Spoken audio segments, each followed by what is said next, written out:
নমস্কার বন্ধুরা, মৌ কিচেনে সবাইকে স্বাগত। আজকে আমার রেসিপি পাস্তাটা আমি কিভাবে করছি সেটাই আপনাদেরকে দেখাবো। চলুন দেখে নেওয়া যাক। প্রথম আমি এখানে নিয়ে নিয়েছি পাস্তা। এবার সেটাকে আমি একটা পাত্রে ঢেলে গরম জল দিয়ে দিচ্ছি সেদ্ধ হওয়ার জন্য। জলটা একটু বেশি পরিমাণে দিলে পাস্তাটা খুব ভালো সেদ্ধ হবে আর গায়ে গায়ে লেগে যাবে না।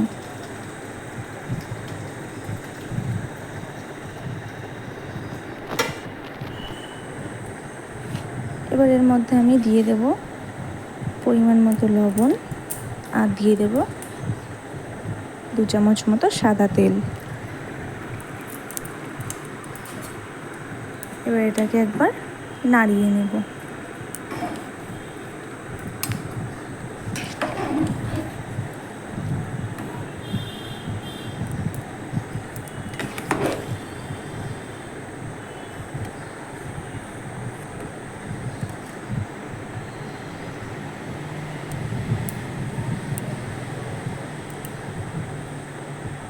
পাস্তাটা আমার সেদ্ধ হয়ে গেছে।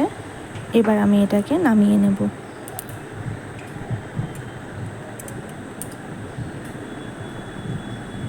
পাস্তাগুলো নামিয়ে নেওয়া হয়ে গেছে। এবার আমি এখানে নিয়ে নিয়েছি আলু, গাজর, পেঁয়াজ, রসুন আর লঙ্কা কুচি। এখানে আপনারা আপনাদের পছন্দ মতো সবজি ব্যবহার করতে পারেন। আমার কাছে গাজর আলুটা ছিল, ওই জন্য আমি গাজর আর আলুটা ব্যবহার করেছি। এরপর আমি এখানে নিয়ে নিয়েছি 2টো ডিম। তার মধ্যে আমি দিয়ে দেব পরিমাণ মতো লবণ আর একটু গোলমরিচের গুঁড়ো। এবার ডিমটাকে ভালো করে ফেটিয়ে ভেজে নেব। এরপর আমি গ্যাসটা অন করে কড়াইটা বসিয়ে দিয়েছি আর দিয়ে দিয়েছি তাতে সামান্য পরিমাণে সাদা তেল।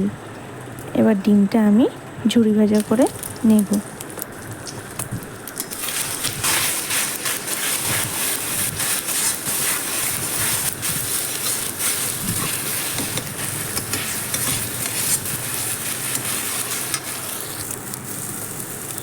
ডিমটা আমার ভাজা হয়ে গেছে।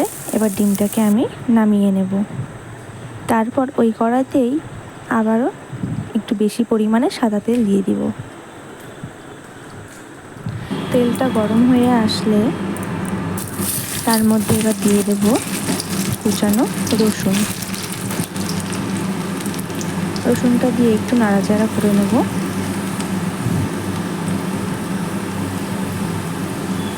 একটু লাল লাল হয়ে আসলে তারপর আমি এর মধ্যে দিয়ে দেব আগে থেকে কুচিয়ে রাখা গাজর, আলু আর পেঁয়াজ।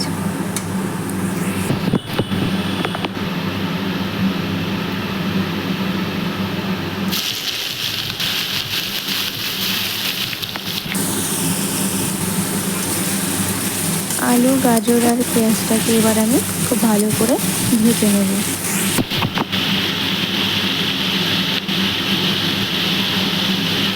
এবার আমি এর মধ্যে দিয়ে দিচ্ছি সামান্য একটু লবণ।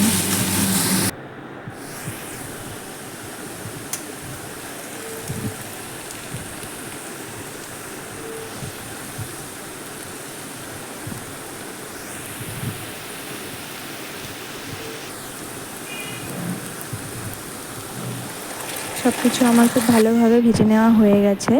এবার আমি এর মধ্যে দিয়ে দেবো 1 চামচ সয়া সস, 2 চামচ টমেটো সস, 1 চামচ মতো রেড চিলি সস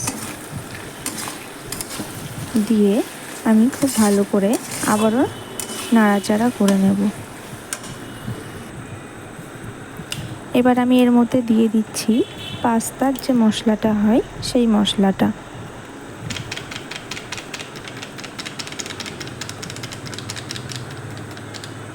মশলাটা দিয়ে আমি আবারও একবার নাড়াচাড়া করে নেব।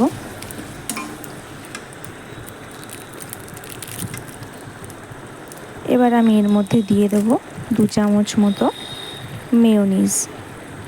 মেয়োনিজটা দিয়ে আমি আবারও আরেকবার নাড়াচাড়া করে নেব।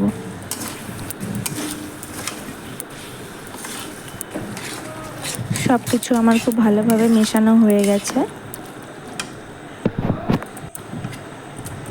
সব কিছু আমার খুব ভালোভাবে মেশানো হয়ে গেছে। এবার আমি এর মধ্যে দিয়ে দেব সিদ্ধ করে রাখা পাস্তা আর ভাজা ডিম। সব কিছু এবার খুব ভালোভাবে আমি মিশিয়ে নেব। মিশিয়ে নিয়ে এবার আমি এটাকে 5 থেকে 6 মিনিট ভেজে নেব, যাতে কাঁচা গন্ধটা চলে যাবে।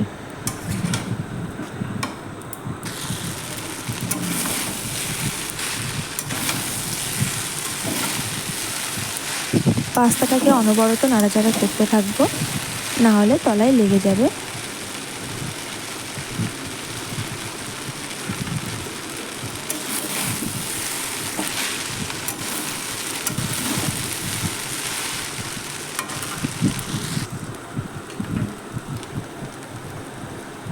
এবার আমি দিয়ে দেব গোলমরিচের গুঁড়ো আর দিয়ে দেব কুচিয়ে রাখা লঙ্কা। সব কিছু আমি আবারও ভালো করে মিশিয়ে নেব।